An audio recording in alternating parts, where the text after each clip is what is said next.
يا ابني، اسمع كلامي للآخر وما تفوتليش ولا كلمة. في حاجة بتضيع منك كل يوم وانت سايبها كده من غير ما تحس، ولو راحت والله لو معاكي الدنيا بما فيها مش هتعرف ترجعها.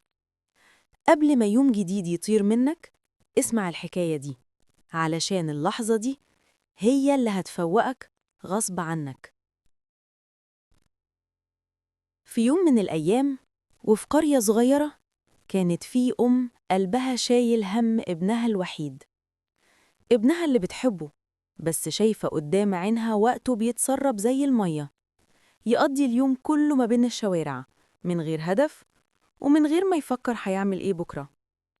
وفي يوم الأم قالت لنفسها: لأ، لازم أفوقه، لازم يفهم قيمة اللي بيضيع منه.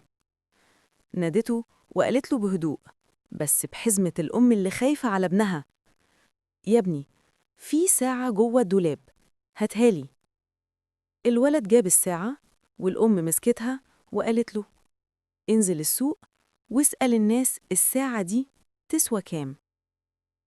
نزل الولد وسأل، واحد قال 500، واحد قال 800، واحد قال 1000، وكل واحد شايفها بطريقة.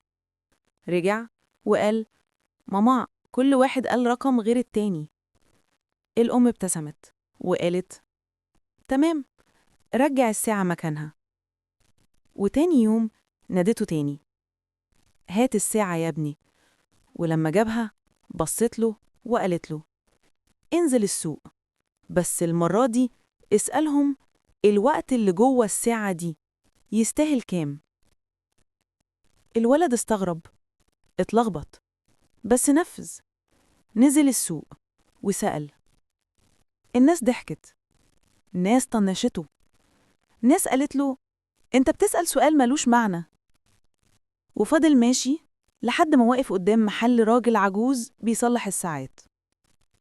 سأله نفس السؤال. العجوز رفع راسه وبصله بنظرة كلها حكمة وقال: يا ابني، الوقت ملوش تمن، تقدر تدي كل اللي معاك بس عمرك ما هترجع الثانية راحت منك. الوقت بيمشي بس انت اللي تختار هتمشي معاه ازاي. الكلام وقع على قلب الولد، وقعت الصدمة، صدمة صحته.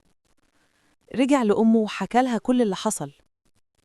الأم ابتسمت ومسحت على راسه وقالت: أنا كنت عايزاك تفهم يا حبيبي إن اللي جوه الساعة مش الدقايق، ده عمرك، ولو حافظت عليه هتحافظ على مستقبلك كله.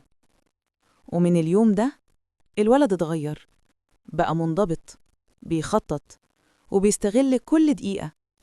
اتولد جواه فهم جديد، إن الوقت مش بيعدي وبس، الوقت هو اللي بيصنعك لو استخدمته صح.